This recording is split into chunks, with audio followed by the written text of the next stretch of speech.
Bonjour, c'est Cryptoly, j'espère que vous allez bien. En ce mercredi 31 mai 2023, c'est avec plaisir qu'on se retrouve pour parler de Fantom avec sa crypto-monnaie FTM. Comme d'habitude, ces updates, on les divise en deux parties.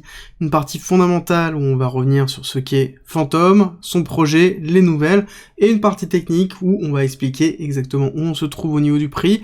Est-ce que c'est un moment d'achat? On va se planifier les zones de rechargement et globalement les targets de price, comme d'habitude, en fin de cette vidéo, et ça commence tout de suite.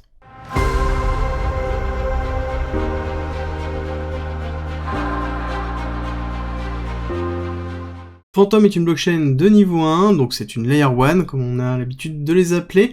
C'est une blockchain d'infrastructure qui a pour but de donner globalement les outils pour les développeurs, pour développer justement des applications décentralisées. C'est le principe même de toutes les blockchains d'infrastructure.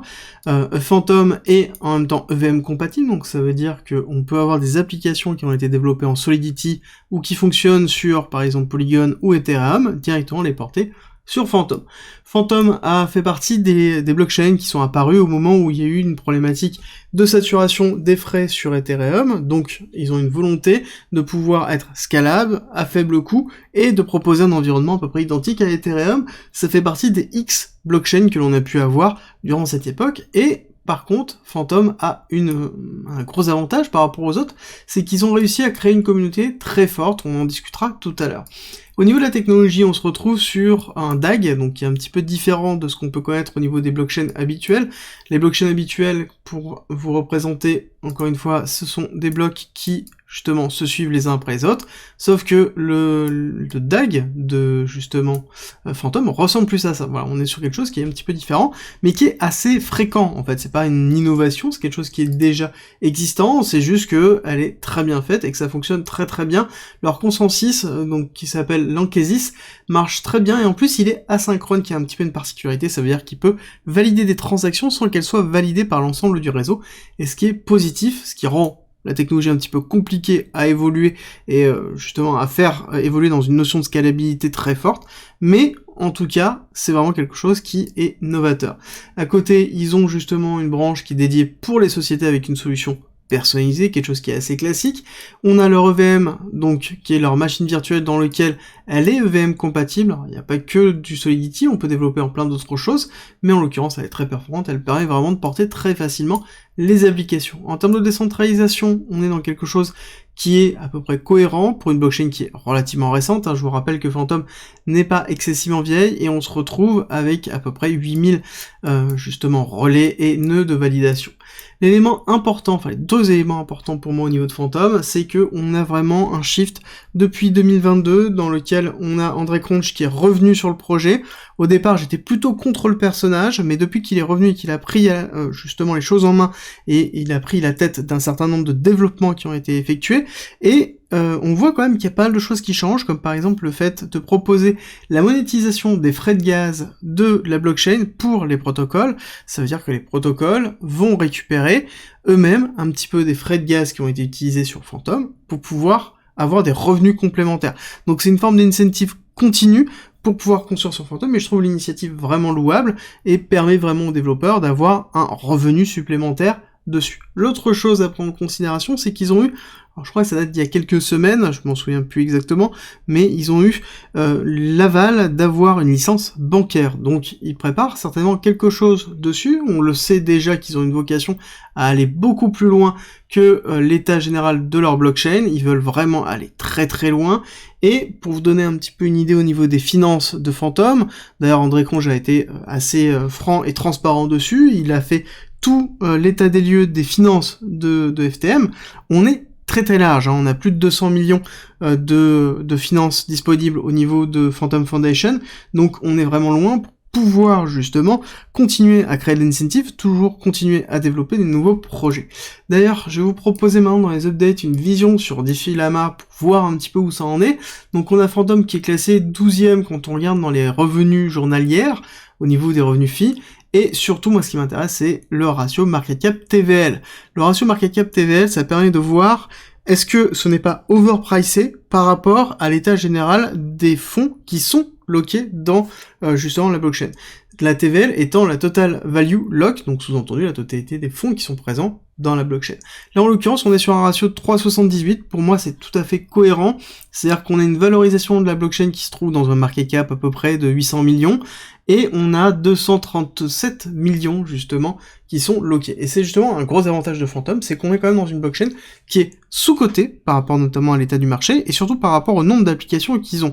Ils ont quasiment plus d'une centaine d'applications, ils ont une communauté qui est vraiment propre à Fantom, et qui ne veut pas aller ailleurs que Fantom. On le voit bien qu'on a quand même 237 millions de total value lock sur une blockchain qui fait 800 millions du coup de total market cap. Donc on est vraiment dans quelque chose qui est vraiment très fort. Pour vous donner un ordre d'idée, celui qui est en dessous à l'heure actuelle, c'est Tron et Arbitrum, d'accord, dans lequel on a des total value lock qui sont super. Alors, Arbitrum, c'est normal parce que justement on a ici des incentives qui sont très importantes, donc les gens sont incentivés à venir déposer leur liquidité, mais la Fantom n'a pas d'incentive, donc on est vraiment dans quelque chose qui est vraiment bas. Quand on donne un rapport, on regarde Ethereum, on est à 8.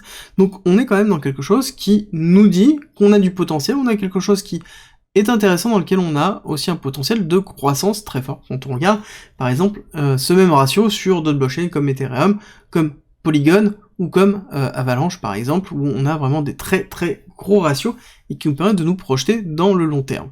On va terminer dans la partie fondamentale, on va attaquer la partie technique qui en elle-même est toujours très intéressante, parce qu'on a bien eu cette phase d'accumulation ici très présente, et on a une très belle schématique héliotiste de vague d'impulsion, avec vague 1, 2, 3, 4, 5, qui s'est terminé en octobre 2021, avec ensuite un retracement A, B, C classique, qui nous a d'ailleurs laissé quelque chose qui est assez intéressant, qui est justement une distribution de Wyckoff en BC, AR, ST. Alors on va juste éclaircir un petit peu le graphique pour que ce soit plus simple. Donc on a bien un buying max, automatic rally, secondary test, et là on s'est enfoncé dans le sign of weakness qui est une vague, qui est en fait une accumulation de Wyckoff classique pour pouvoir repartir à la hausse et aller chercher notamment l'Uptrust. Et là, nous avons eu cette très belle accumulation de Wyckoff dans lequel on a fait une cassure avec un très gros break-off structure qui s'est effectué, avec un ATH pour 2023 qui s'est fait à 65 centimes, et ensuite on est dans un retracement, on a retracé quand même bien fort, où on est à 0,31 et on va certainement continuer. Pour moi, ma target serait 0,26 pour aller ici consolider sur l'order block qui se trouve là, et aller chercher le retracement 786, ainsi que combler l'imbalance qui se trouve ici, donc avec la grosse accélération qu'on a vue, à savoir que je pense fortement qu'on va avoir beaucoup de nouvelles au niveau de Fantom. C'est juste là une phase de respiration, ce qui est tout à fait normal par rapport à ce type de protocole dans lequel on pourrait avoir une respiration qui pourrait prendre un petit peu de temps, avec une phase d'accumulation ici structurelle avant de repartir à la hausse. Encore une fois, il va falloir être patient avec Fantom. C'est une blockchain qui est pour moi sous-cotée, et c'est pour ça qu'elle fait partie de mon portefeuille long terme, parce que je suis vraiment Fantom depuis très très longtemps, et dans lequel j'ai déjà eu des très grosses performances, et je pense qu'on peut en avoir des plus grosses, parce que si on regarde sur le long terme, on peut avoir une vague 1, vague 2, pour ensuite faire une grande vague 3, qui pourrait nous amener à 1,618 avec un FTM dans les 5,86$, qui nous amènerait d'ailleurs à une capitalisation qui serait tout même basse par rapport à un prochain bullrun. D'accord, un prochain bullrun, pour rappel, un Solana faisait 70 milliards sur le dernier bullrun, donc avec des liquidités qui vont être moindres. Si on regarde le prochain bullrun et l'évolution des liquidités, on pourrait se dire que la prochaine grosse market cap pourrait être à plus de 100 milliards de dollars, donc pour une altcoin.